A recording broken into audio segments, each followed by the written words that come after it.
Morning, good morning, everyone. Thank you all for joining us. For me, Soma is very special. It's always been an exciting part of the city. It's got so many angles, great nightlife, great music, some amazing restaurants, and so much more. And we've been working for the past 8 months or so to build our cleaning operation that provides daily street sweeping, graffiti removal. To you, Voss, to you, Adam, thank you. My name is Joaquin Torres, and I am the Director of the Office of Economic and Workforce Development. We oversee many divisions here in San Francisco, and we're busy at work right now, as we have been since the beginning of the crisis here. And the pandemic that we're experiencing all across the city, the region, the state, the nation, the globe. But one of the initiatives that we are maintaining and expanding even during this time is our Community Benefit District program. And the leather community has been established in SOMA since the early 60s. There was a bar established in 1962 on Harrison Street, and that led to a lot of the bars and clubs being located in the SOMA district. And at the peak in 1980, there were 55 leather and LGBTQ businesses in SOMA. About 2 years ago, the Mission Bay South Beach merchants merged into us. So we basically represent all the businesses in the south of Market to Mission Bay. How does OEWD work with SOMA West CBD? The importance of the LGBT and leather cultural district, the importance of Somos Filipinas cultural district, and ensuring that we can combine those resources on the ground to serve neighborhood needs, street needs, cleaning needs, community needs, is represented through those efforts and the technical assistance that we provide. Since the pandemic hit, OEWD has been instrumental in getting our street workers the PPE that they need to do the job every day. So. Bob, I think it's fair to say SOMA is an international destination, an international beacon for the leather and LGBTQ community and culture. In the early 60s, SOMA was largely residential and industrial, and it was working class industrial. And so it was a little bit perhaps on the gritty side. And so it was easy to get affordable spaces in that area.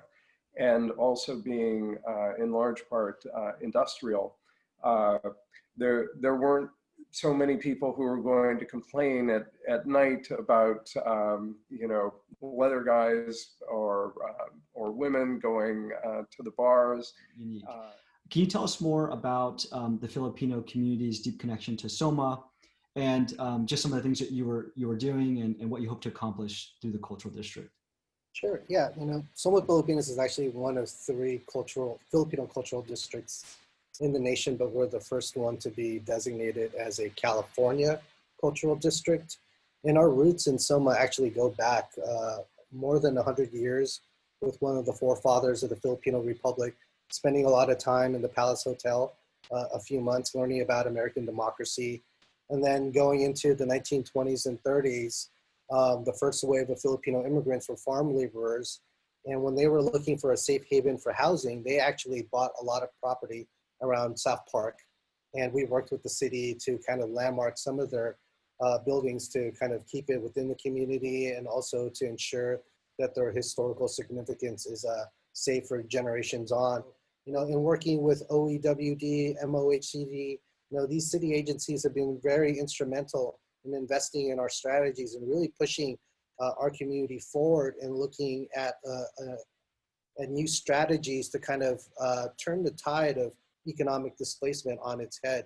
And they got the Samba to endorse the SOMA West CBD concept very early, and we just believe in it, and we've gone out and talked to people, but the community, of business community in the south of Market, because it's so diverse and so diluted, shall I say, there isn't a commercial corridor. I mean, Folsom gets a little bit there, but there are so many businesses everywhere. We try and work with our members on their needs.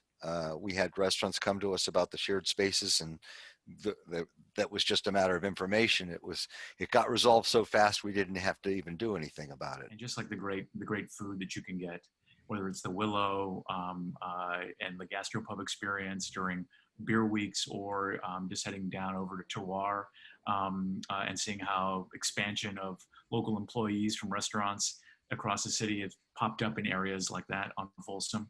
Pretty amazing. The arts and cultural institutions, SOMA Arts, St. Joseph's. I mean, we've got some really great kind of foundational arts anchors that I think can lead to a broader kind of appreciation for Thank you so much for coming. Thank you. Thank you all.